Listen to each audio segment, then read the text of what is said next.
শুভ সকাল সবাইকে। ওয়ান্ডারনিক্সের নতুন একটা ব্লগে সবাইকে স্বাগত। সকাল সকাল ঘুম থেকে উঠে পড়েছি, আর আজ ছিল রবিবার, তো বাড়িতে মনসা পুজো আজ থেকে শুরু হয়ে গেছিল। তো সকালবেলায় উঠেছিলাম, মোটামুটি 3:45-এর দিকে উঠেছিলাম। তো আমি, মা, বোন তিনজনেই ফুল তুলতে যাব, ওই জন্য দেখতেই পাচ্ছ বাড়ি থেকে বেরোচ্ছি। আর ভীষণ অন্ধকার ছিল, আর আমাদের বাড়ির সামনে দুটো কুকুর থাকে, কালু আর লালু, তো ও আমাদের পিছন করেছিল। তো যতদূর ফুল তুলতে গিয়েছিলাম ওরাও গিয়েছিল আমাদের সাথে। দেখতে পাচ্ছ কতটা অন্ধকার হয়ে আছে, আর কেউ এখানে নেই রাস্তাতেও।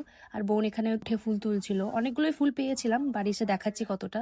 এখানে দেখো একটা ঝুড়ি আছে, আর একটা ঝুড়িতেও ফুল হয়েছিল, তো সব ফুলগুলো নিয়ে রেখে দিয়েছিলাম ঝুড়িতে। তারপর একটুখানি ঘুমিয়ে নিয়েছিলাম। আর মা এদিকে কাজ করছিল, দেখতেই পাচ্ছ। মা সকাল সকালই কাজগুলো সেরে রাখছিল, কারণ তখন ঠাকুরমশাই চলে আসবে, তারপর তখন কাজগুলো কমপ্লিট করতে পারবে না। তোমার বারান্দাটা মুছে নিচ্ছিল ভালো করে। আর এদিকে মায়ের সবজি কাটাকুটি সবকিছু কমপ্লিট, মোটামুটি কালকে করে রেখেছিল, যেহেতু আজকে ব্যস্ত থাকবে। আর তারপরে এখানে দেখতে পাচ্ছ মা, বোন, আমি তিনজনই স্নান করে চলে এসেছিলাম। তো এই শাড়িটা মা পরবে, তাই বের করে রেখেছে। আমাকে বলেছে বালিশের কভারগুলো লাগিয়ে রাখতে, তো সেইগুলো আমি লাগাচ্ছিলাম। আর দেখাচ্ছি তোমাদেরকে সকালবেলায় কীরকম লাগছে মন্দিরটা, থানটা। এখানে মোটামুটি জিনিসপত্র রাখা থাকতো, কিন্তু পুজো করবে বলে ফাঁকা করা হয়েছে। আর এই দেখো, দেখতেই পাচ্ছ সকালে ঠাকুরটা কত সুন্দর লাগছে দেখতে। আর পাশে শিবলিঙ্গগুলো রাখা আছে, তারপরে এখানে বেলপাতাগুলো দেখতে পাচ্ছ। আর এই যে ফুলগুলো দেখতে পাচ্ছ, ওগুলো আমি রাত্রে লাগিয়েছিলাম, টুনি তো দেখতে পেলে রাত্রে লাগিয়েছিলাম। তো এটা ওভারঅল দেখতে লাগছিল। আর এই যে আলপনাটা দেখতে পাচ্ছ, সেটা বোন দিয়েছিল, আমি সময় পাইনি সকালবেলায়, তো পরে আমি আলপনা দিয়েছিলাম, সেটা তোমাদেরকে আমি দেখাবো। আর এইদিকে বসে মা ভোগ কাটতে বসে গেছে। আসলে ঠাকুরমশাই চলে আসবে 1-1.5 ঘন্টা পরে, তোমার ভোগগুলো কেটে নিচ্ছে যাতে দেরি না হয়, তাড়াতাড়ি ঠাকুরমশাই এসে পুজোতে বসতে পারে। আর ওইদিকে বসে আমি মালা গাচ্ছিলাম, জবা ফুলের মালা লাগবে, তো নিজের হাতে আমি সারা জীবন গেঁথে এসেছি, তো এখনো তাই গাচ্ছি। আর এখানে দেখতে পাচ্ছ অলমোস্ট মায়ের ফল কাটা হয়ে গেছে, যারা ভোগ দিয়ে গেছিল তাদের ফলগুলো এখানে কেটে রেখে দিয়েছে।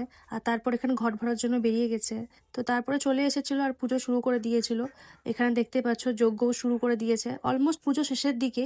এখানে যজ্ঞটা কমপ্লিট হয়ে যাবে, তারপরে তখন পুষ্পাঞ্জলি দেবো, দিয়ে পুজো শেষ হয়ে যাবে। মোটামুটি 1:45-র দিকে ঠাকুরমশাই পুজো করতে বসেছিল, আর 3টার দিকে শেষ হয়ে গেছিল। আর যজ্ঞ দেখতে পাচ্ছ শেষের দিকে। তারপরে ঠাকুরমশাই ঠাকুরের আরতি করে নিবে। আরতি দেখতে সারা জীবনে খুব ভালো লাগে, আর মনটা অনেক শান্তি হয়ে যায়। আর তারপরে তখন ঠাকুরমশাইকে এখানে ভোগ খাইয়ে দিয়েছিলাম, আর এখানে ঢোকে যে এসেছিল তাকেও খাইয়েছিলাম ভোগ। তো এখানে তারপর আমরা খেতে বসেছিলাম। আর এটা দেখতে পাচ্ছ সন্ধ্যাবেলাতে কিছু বাচ্চা এসেছিল প্রসাদ নিতে, তো বাচ্চাগুলোকে বোন প্রসাদ দিচ্ছিল আর গল্প করছিল একটু। আর সন্ধ্যাবেলাতে দেখতে পাচ্ছ ঠাকুরমশাই আরতি করার জন্য আসবে, তো বোন এখানে সবকিছু জোগাড় যন্ত্র করে রাখছিল। ঠাকুরমশাই এখানে দেখতে পাচ্ছ আরতি করতে শুরু করে দিয়েছে। তোমরা দেখো ঠাকুরের মুখটা কতটা জলজল করছে যখন আরতি করছে। আরতি শেষ করে তখন রাত্রেবেলাতে এখানে লুচি তরকারি আর একটুখানি খিচুড়ি ছিল, সেটা খেয়ে নিয়েছিলাম। আর ভিডিওটা এখানেই এন্ড করছি। ভীষণ ক্লান্ত, সকালবেলায় উঠেছি, একটু রেস্ট হয়নি। আশা করছি ভিডিওটা তোমাদের ভালো লাগবে। ভালো লেগে থাকলে লাইক, শেয়ার, সাবস্ক্রাইব করে দিও ওয়ান্ডারনিক্সকে। আর যারা যারা এখনো অব্দি আমাকে ফলো করোনি, তাড়াতাড়ি ফলো করে নিও নতুন নতুন ভিডিও দেখার জন্য। দেখা হচ্ছে নতুন একটা ব্লগে। Till then, bye by.